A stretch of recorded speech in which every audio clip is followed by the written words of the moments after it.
Welcome to the Try a Chapter reading vlog. In August, there is a ton of readathons I want to do, and I think they have excellent synergy with the Read What You Own reading challenge that I've sort of given myself for 2025. So what I'm going to do is take these free ebooks I have, starting with the ones I've had the longest and getting as far as I can to the newer ones, evaluate if they fit in the readathon, if there's something that I'd actually be interested in reading. As of filming this, it is July 30th, and hopefully I'll be posting it on August 1st. I am only able to read like a chapter or a little bit of these if I wanted to count towards the readathons, since you have to be less than 50% of the way through the book once the month starts. And some of them are only like week-long readathons, so I might actually be scheduling when I'm going to read these if I find out I like them. But either way, I'm really hoping to either cross off a lot of books off the list or schedule a bunch of things to read, and I think it'll be really interesting to report back to you guys at the end of August to see how my reading went, because usually I'm a mood reader and I just pick up whatever it is that I feel in the mood to do. This time I'm really like planning it out and scheduling it and seeing if that's something I can actually adhere to, or if that's like too restrictive and a way to sort of like put me into a reading slump. So the first chapter I'm going to try is Dread Nation by Justina, Ireland. I picked this up last year, I believe, after Tangible Reads had finished reading it and really highly recommended it. So it's both something I already own and something that's highly anticipated and comes with a recommendation. I'm very excited to get into this first chapter.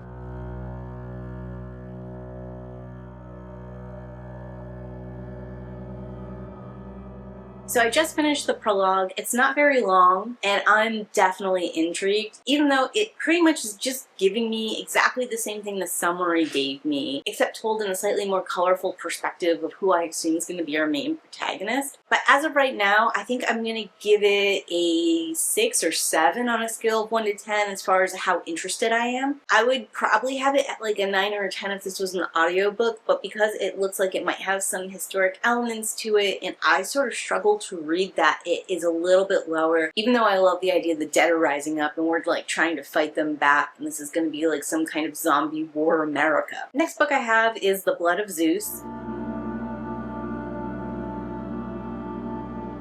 Okay, so Blood of Zeus is a romance, and I know that it's supposed to be like a student-teacher relationship, which kind of sets me on edge to start. Instant attraction this girl has to her professor isn't just incredibly inappropriate, but like the way she's looking at him is gross. On top of that, it looks like the main subject that these guys are going to discuss over the next 4 months of this class is Dante's Inferno, and I'm not necessarily opposed to a book based around Dante's Inferno and the themes of hell, especially because this girl is like a demon or whatever, but I am kind of opposed to how he's approaching the class, where they're all going to be teachers to each other and he's just going to be like a guide or whatever. Editing Jess here. I just want to note this was the beginning of a very long ramble about my feelings on how certain literary courses should be taught, whether or not we're able to consider ourselves experts or teachers, what the role of a professor is when discovering literature and directing you to appropriate resources, and whether or not what he's proposing is appropriate for an undergraduate program. While it's all great opinion stuff and vaguely connected to bookish things, as I think analyzing literature is an important component we should all be talking about, I sort of realize this book is not intended to be that deep, so probably a lot of people who come to this book do not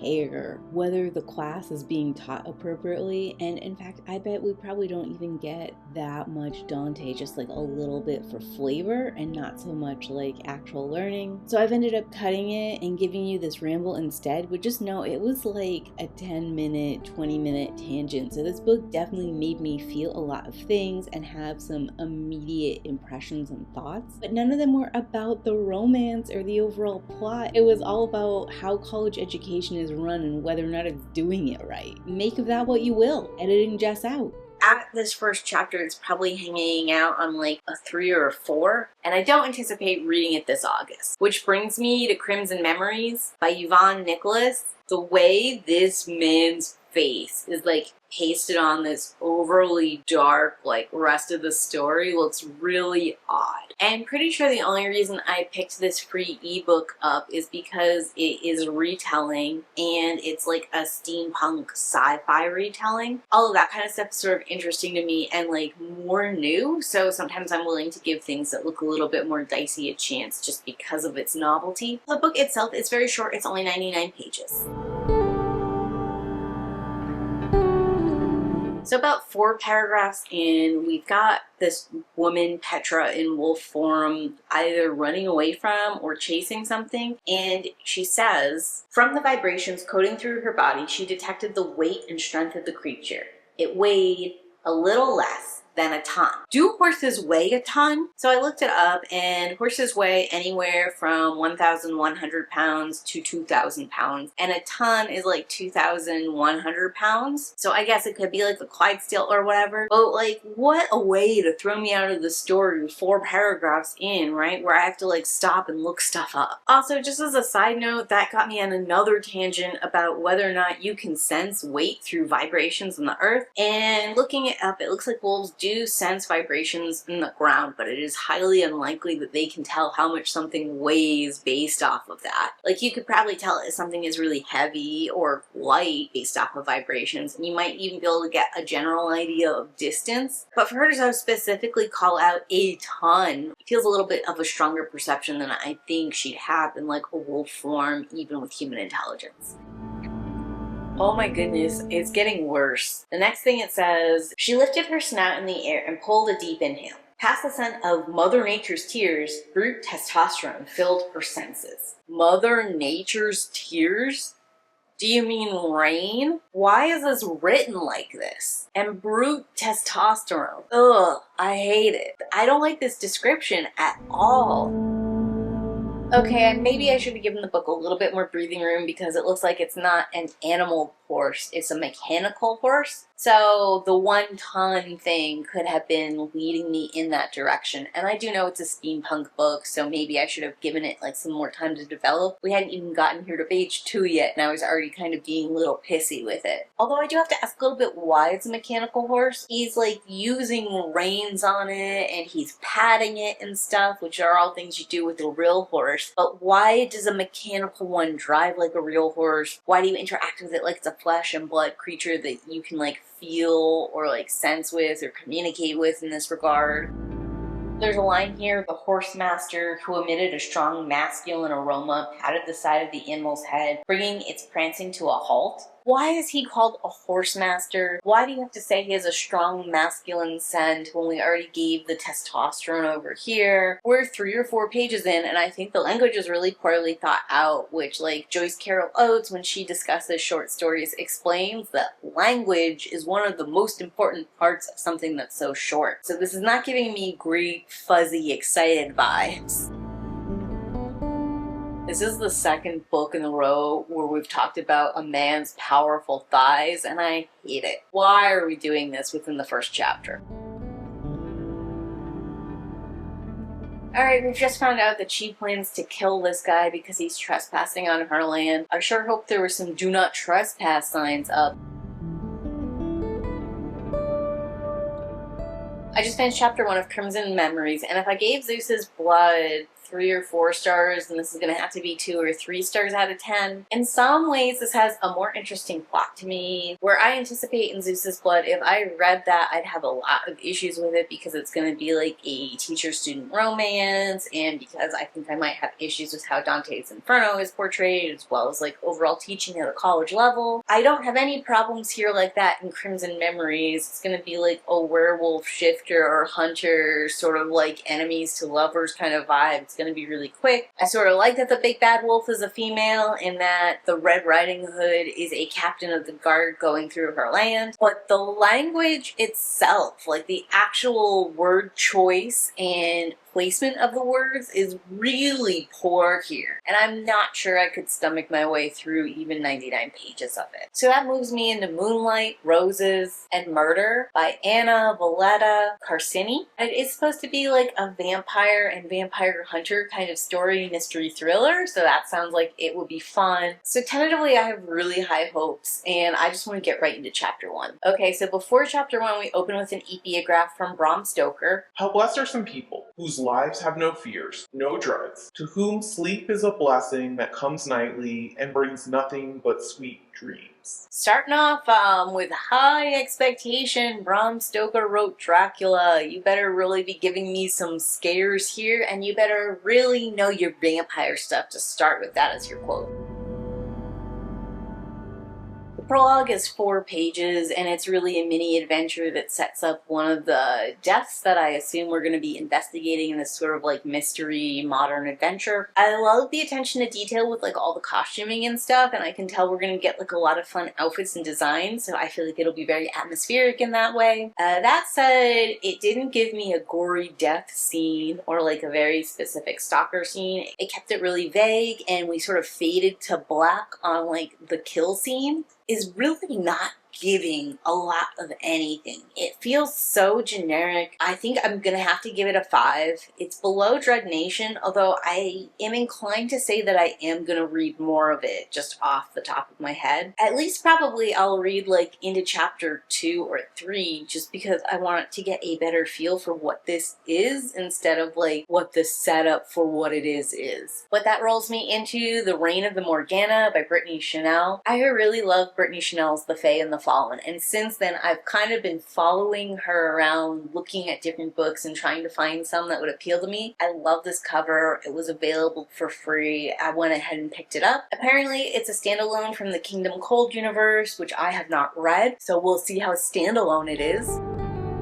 I love this Reign of Morgana. I just finished the first part under Morgana's perspective, and it rolls us into Merlin's, which I read the first line of because I couldn't quite stop myself. It's going to pick up exactly at the scene we're at in the same spot, except now we're going to flip to Merlin's perspective, and I really want to read this like right this second. So I'm going to put this, I am not going to read it right this second. In fact, I'm going to hold off on it all the way until we get to the retelling week, which I think starts August 18th, because this is going to definitely fit into my Nevermore-a-thon for the whole month. I think I'm going to be able to check off some bingo boxes for Fiction Fall, which is a month long too, and then I think it will check off a couple of boxes in the retelling-a-thon, because this is obviously based off of King Arthur. Really down for this. This is very exciting. And it's not very long, so I feel like this could be a really great hidden gem. Although I don't think I'm going to need the Cold Kingdom to understand what's going on here, I do feel like I might be tempted to read that series right after I finish this because they're interconnected, and if this is good, I'll want to jump over to that. That's going to bring me to Almost Surely Dead, which I got as one of those Amazon first reads for free. I don't have a lot of thoughts or feelings about it going into it. I know it's like a thriller sort of trying to chase down this person who just sort of like disappeared one day and is almost surely dead, but I mean, I guess since there's a whole book about it, they're probably not, or if they are, this is like a book that gets us to that point.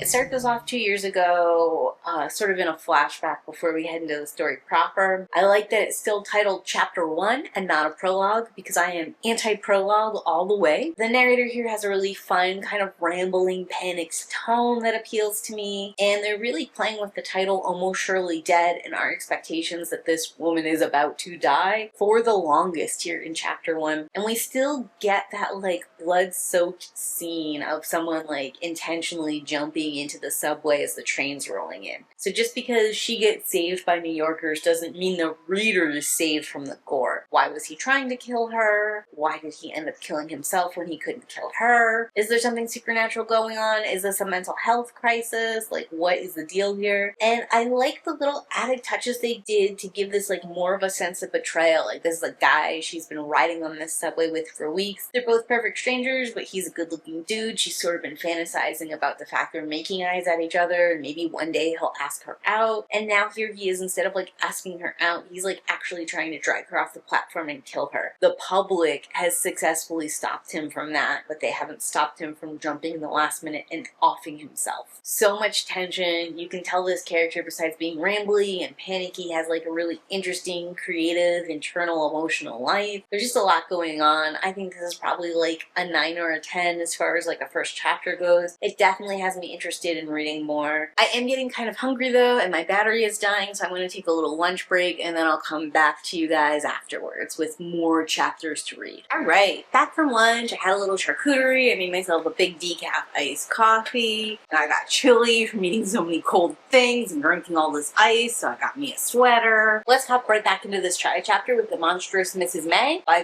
Hoang. I've been recommended this on Kindle Unlimited, and I think I've been recommended several times via book too. So when I saw saw it available as a free ebook, I kind of scooped it up, but I've just sort of been holding on to it and not actually reading it. Oh my goodness. Chapter 1, line 1 is such an intriguing banger.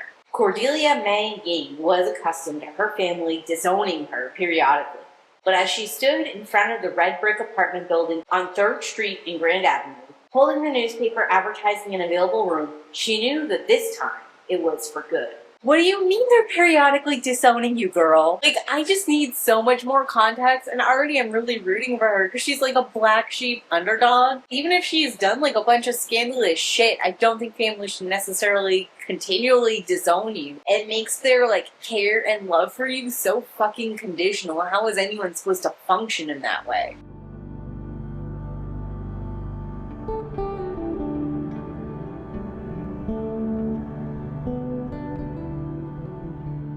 Chapter 1 is great. It's set in 1959, New York City. There seems to be like a lot of hustle and bustle. There seems to be like contemporary fantasy element, like some magic woven in. There's definitely something going on underneath the surface, but exactly what everyone's motives are and why it's happening and what it means is just not quite clear yet. But I think I'm gonna get like a lot of things that I really like. Tentatively, I'm thinking that Cordy might have some kind of like sewing magic or something, or like ability to like put intent up into the air, and I think this guy Callum is really mysterious and probably has some kind of magic or magic sensing or affinity. But I love that little bit odd that's telling me there's something under the surface and there'll be more for me, and it's gonna be like a slow unraveling that I'm just gonna get to like enjoy every delicious moment of while I'm reading. This is gonna be like a 10 out of 10 first chapter for me as far as hook and intrigue. Gonna be the first thing I read when we roll into August for sure. Oh, it's so exciting though. I really want to read this book. Next is Dark Deception by Sarah Piper, and this is a dark fantasy vampire romance. Historically, even though I love vampires, I like when they're spooky and creepy and thematic. I don't so much like when we're using them as a love interest, so I'm very curious to see where this one specifically falls on my spectrum, and if I'm just not like a vampire romance girly, or I just haven't found the right one for me yet.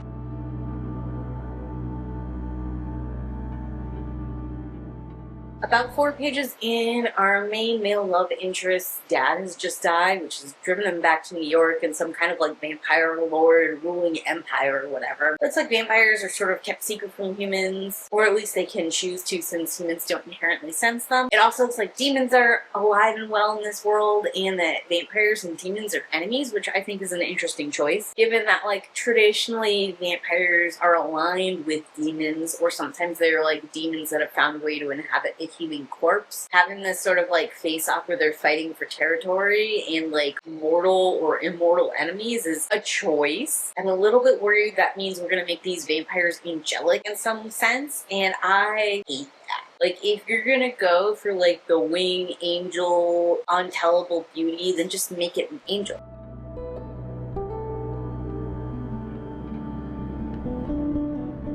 So there is a lot going on in this one. There's like the passing of one vampire king, our protagonist seemed to become a new vampire king, some demons up to demon-y shit trying to take things over. It looks like there's some kind of mate bond with a human, and on top of that, this particular vampire doesn't drink human blood because it makes him euphoric and it becomes addictive and obsessive. It feels like a lot, and because of that, I think it's probably around a 4 or a 5 because nothing in particular about it stood out or felt really unique. It did feel like it could possibly be overly cluttered. The prose are a little overwrought. The author is attempting to do something that's a little bit like flowery or gothic, but doesn't have the experience yet to really do that in a way that's intriguing or engaging. Not to be offensive to this author's writing, because certainly it's fine, it's just a little overwrought. And it's only 1 chapter, maybe it gets better. Probably going at the bottom of the list. It's a definite maybe because it fits the prompt so well, and I didn't absolutely hate it, but it's not high on the list, and I do have quite a few books I'm trying to get through. The Dark Dead Deep by Michaela Haze. It's a mermaid why choose romance, so I am really like interested in how this title plays into this character. And of course, I am reading it in summer, and I love a good summer like beachy mermaid time. So if it's giving me that moment, that's going to be a lot of fun. Oh my goodness, this book is so pretentious. It doesn't even have a prologue. It has a prelude that doesn't bode well for it.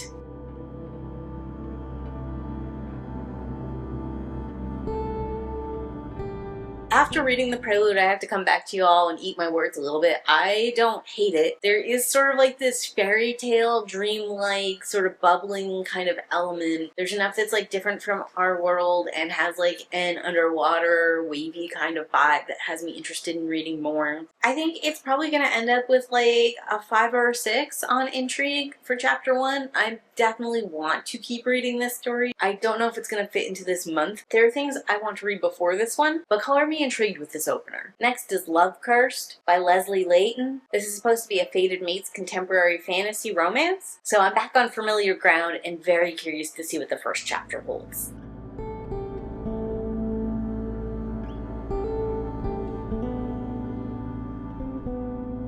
Got the daughter who's like heiress of like an important coven, but it seems like her parents are dead. She's being raised by her grandmother and she is allergic to magic. She's like 26 or 28 and has never dated a man until now. I don't like how much of a pushover she is, how she doesn't really care about whether or not she's happy or comfortable. She only cares about whether or not how she acts is making other people feel happy and comfortable. But there's like this internal voice that's like a lot more outspoken and crotchety that I'm hoping is like maybe a wolf shifter space for her, or maybe like she's under a spell herself to be docile and think of other people, and that's like her true self coming out. I don't know, some kind of merging of those two personalities could be interesting. There is just enough going on that even though I'm not sure I like her personality, I'm curious about the story as a whole and want to know a little bit more. And that leaves it at like high 5, low 6, I think, in intrigue. And I probably am going to try to read it maybe for like the full moon reading week. We'll just see where we are with all my other books and projects that I'm trying to get through in August. But that was 10 different books, 10 different first chapters. Of all of them, I'm most interested in the Monstrous Mrs. May, and I have the least interest in Crimson Memories. Overall, I would say I have a couple interesting books on my Read What You Own tab and quite a few things to be trying to get through in August. I hope you guys enjoyed this first impressions. Try a chapter sort of vlogging video. Talk to me in those comments down below. Do you like this like immediate feedback on a chapter by chapter basis where I sort of like explain what I do and don't like in the book and what keeps me reading or what makes me put it down? Comment down below what your reading goals for August are. And as always, keep reading.